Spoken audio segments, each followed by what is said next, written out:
Hello, this is Hope, and you're listening to Covert Castaway. Welcome to my weekly diary of what I learn and how I cope with transitioning to life as a liveaboard cruiser.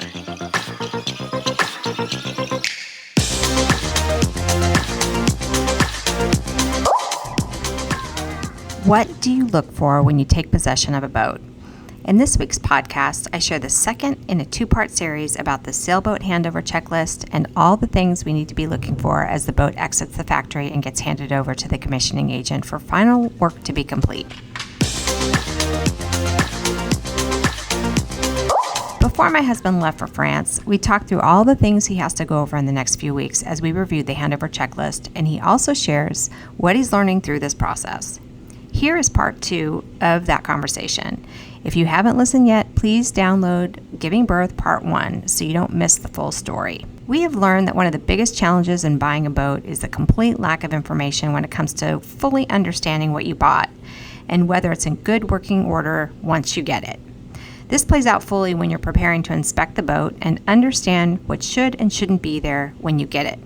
It's a bizarre industry, and it's not isolated to just our boat manufacturer or dealer. It appears to be a prolific issue across the industry, at least for us lay people. So let's dive right in where we left off. Reviewing our handover checklist, we start by talking about how we need to make sure the brand new boat out of the factory is tested for leaks and make sure the boat is watertight. Okay, so it says also spray windows and entire deck with water to find out if anything's leaking. Mm-hmm. So in theory, FP... Like mostly windows, right? I mean, or they mean anything. Yeah, I mean anything. Ideally, there will be some rain, and then you can monitor for leaks. In theory, FP does put the ball into the boat into a pool to test. But that's just for the hull. Yeah, that's to test some systems. I don't know. I mean, I've seen some other companies where they just create rain on the boat and then making sure everything is dry. But I don't think they have that at the. I don't remember seeing that. I didn't see it. Yeah. So yeah, you can use a hose and just kind of see if there are any leaks in the boat, or hopefully you get some rain and then try to identify any source of leaks. Test anchor, okay.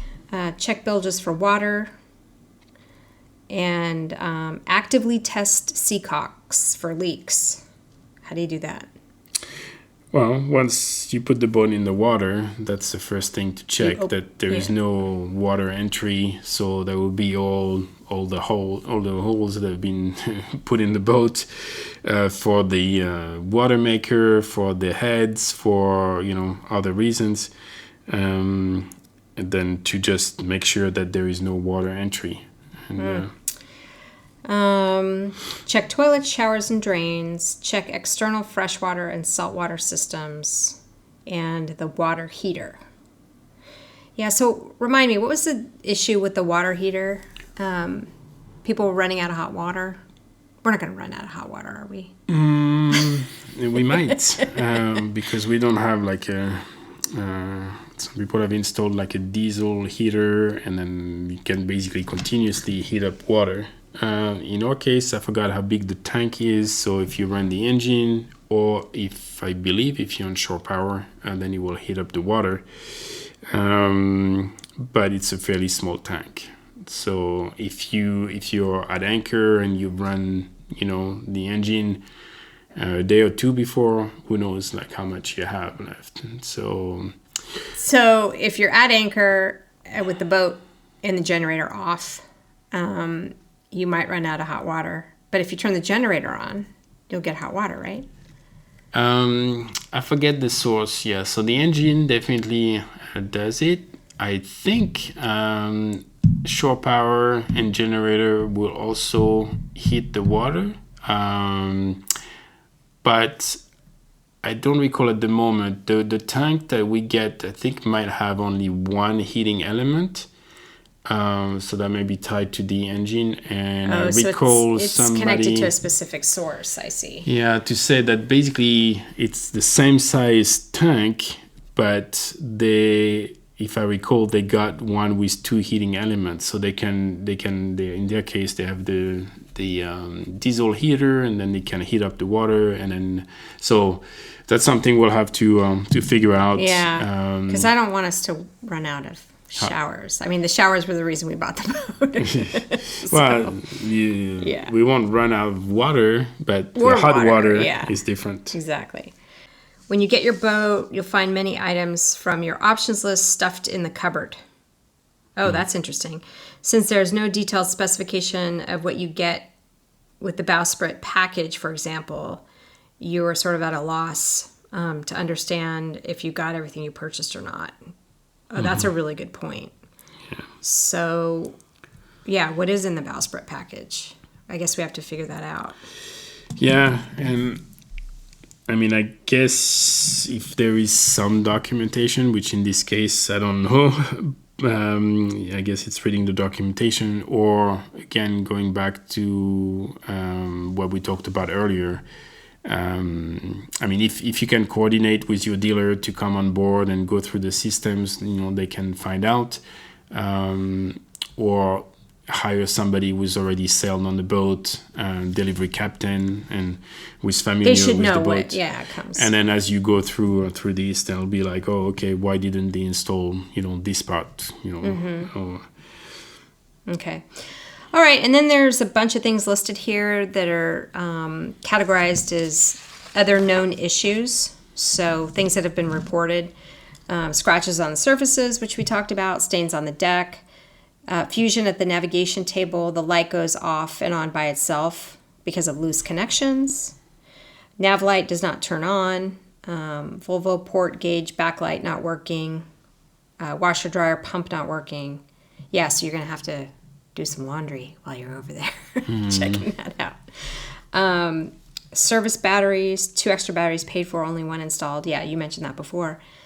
Electrical wire conflicts, can't switch off navigation, autopilot switches always on. Okay, so you have to go really item by item, I guess. MDI failure caused engine not to start. This is a known problem. For Volvo. For Volvo, yeah. But that was resolved. Supposedly, yeah. Yeah, I think only recently we've heard somebody who might have had an issue, but it sounds like in most cases that's been resolved, this issue. Starboard engine leaking more coolant from the middle of the engine. Sliding door between the salon and cockpit comes off the rails or doesn't open or close well, leaks water, sags in the middle, makes noise. There was another issue with the water coming in from the helm station. Yeah, there is. We'll have to see exactly how it looks, but I think there is a hole, but because there is like some dirt that accumulates, it plugs the hole, and then the water doesn't go follow the path it's supposed to do.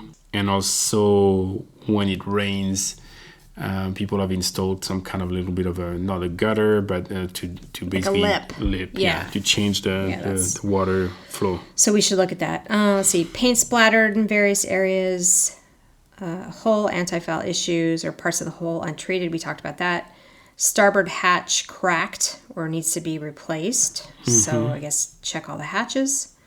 Poor sealing. Sealing needs to be redone throughout the boat. Okay. Fridge outside and freezer door, I guess not attached properly. Water leak from the AC. Doors in cabin don't close well and open underway. Various cabin doors not closing or staying closed. Nav table not fixed well and comes out. Yes, we'll have to look at that too. Just basic leaking stuff. Windows, hatches. Water enters near the mast, which is near an electrical cable. Starboard cabin leaking, leaking around the mast area. Water leaks at helm station. We talked about that. Okay, so everything to do with the leaks, I guess. So hopefully it rains. Hopefully it rains after the copper's put on, if we can. Yeah, or hopefully you can find those leaks by hosing the boat, and then if it rains for like a good night or something, then you you might find some other issues. Okay, then there's a bunch of plumbing things. So check for gas leaks. So I guess turning the gas on and off. Like one owner had 3 separate leaks. So you want like a detector be working. And shower outlet goes straight to bilge. Oh, that's not good. At all. Especially if we take long showers. Shower screen loose. Stopper at helm station. Okay, so the next kind of group of things has to do with rigging. So the stopper at the helm station is broken. Shackle on the mast for the third reef on the mainsail is missing. Halyard traveler of the Genoa jumps from 5 to 6 by itself, or the halyard's missing. So I guess you'll have to look at all that. Yeah. Mainsail doesn't raise and drop smoothly.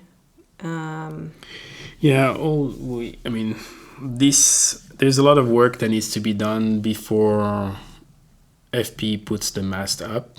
So that would be the radar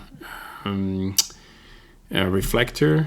So to make sure there's stuff that, you can always do it after the facts, but, to add some antenna for the Iridium Go, to add a second halyard for the spinnaker. Wasn't there another issue with the halyard? Or the line through the mast not going the right way? Yeah, the mast comes from a company called Z-Spar, and it seems like the lines are not always fed in the right quadrant inside the mast, and then that creates some chafe. So again, it can be rerun, but you need to go on top of the mast. You need to get people to move on the boat in certain direction to get the line to kind of go through wherever you want to go. So all that should be checked and done properly, ideally. So there's a lot of stuff that needs to be installed on the mast and the running rigging, like the halyards. So everything that can be checked and done during that short period of time before the handover, that's obviously best. Then there was a thing about the reducing the number of ball bearings in the cars.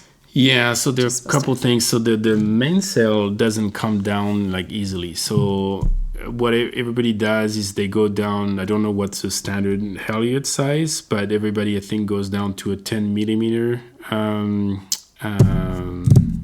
what type of line? Ball bearing.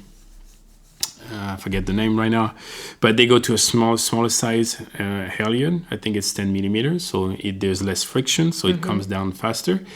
But also the recommendation is to remove a ball bearing from each car, and I guess it helps, and add some lube, and it helps to So you have to take every single one of those out? So that means, take every single one out. Don't lose the balls. Just remove one, put it back. So it's a little bit of a process. But if you do both, change to a smaller size halyard and remove a ball, then that should help. The main should come down more easily. Oh, wow. That's a lot of work. Right stopper traveler not working. Mast step is loose. Yeah, you don't want that. Cleat pulling from hull. A starboard aft cleat pulling from hull. And main sheet gets holes from rubbing on spreaders.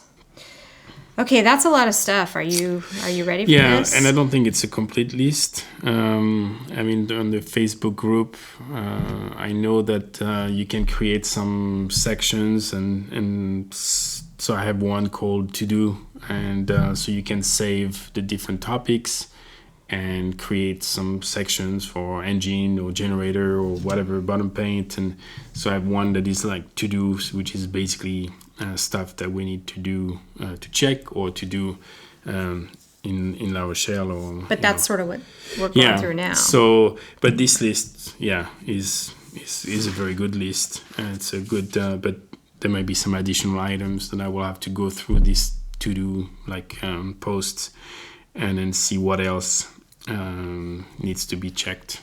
So basically, you're going to take this list we just went through now and then cross-reference it with these other pieces of feedback we heard through the group. And then, we've been writing things down too along the way, just, concerns we have. So, we're going to have to work on this list probably, which is good because you'll have a 9-hour flight over to Paris, I think. Yeah, but I want to have internet access to on Facebook to yeah, check so the you'll group. have to figure it out. So, but yeah, I mean, the critical step is the handover, at least before the mast is put up or before the boat is put in the water. There's a lot of little things that needs to be installed, and they're time sensitive because there's that little window. Yeah, FP is rushing to put the boat in the water, and they want access to the boat to do stuff. So your timing, their timing might not be in sync, but it's important to get your thing done when you want it as well, because then everything gets more difficult afterwards.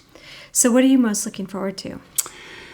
I was going to say what I'm not looking forward to is discovering more problems because we've already discovered the generator issue. Yeah, we discovered the generator issue. We don't even have the boat yet. Yeah, we discovered that our boat was supposed to come mid-March and ended up going back to, that was an agreement, early December. And then our boat ends up going out end of February as it was originally planned, and that was a surprise. So that means we had to rush for boat registration and so insurance and everything. Yeah. So I'm not looking so much forward to deal with all this. It's sort of managed chaos, I think a lot.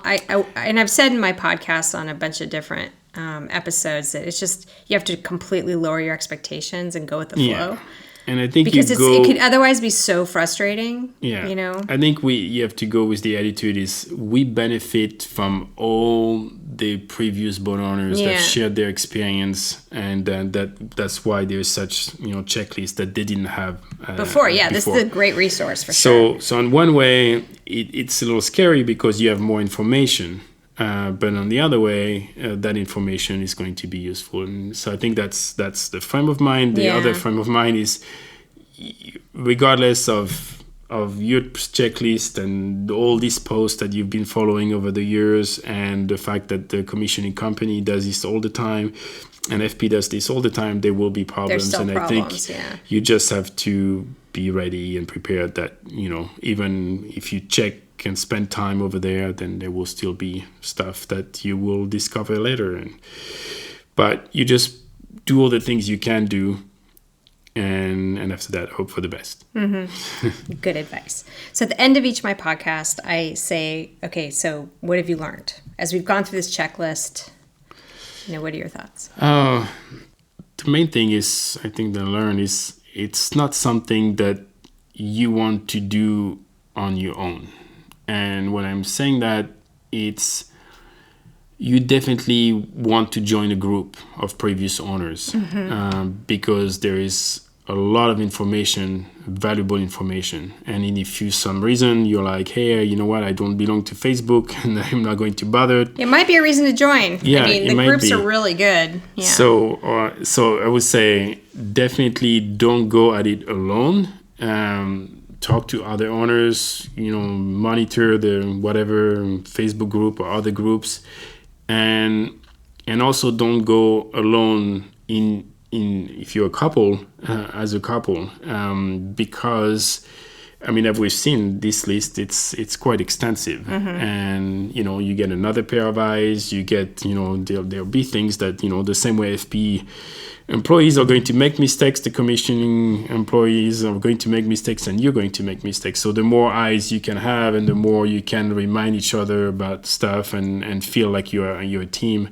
So I will say, just get a team. Yeah, and just to those 2 points, one of the reasons why I am doing this podcast anonymously is so we can share information openly and not worry about any, backlash or baggage.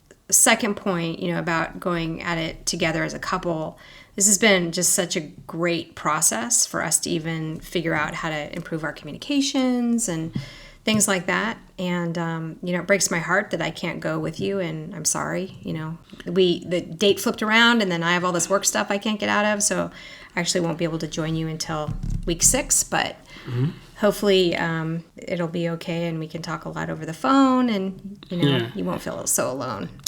Well, I think I'll probably be busy, and there are other things that you'll be working on anyway. Yeah. So divide and conquer is also important. And the fact that I speak French and I haven't been in France I've traveled back to France, but I left France 25 years ago. So it's going to be a little bit of a culture shock to probably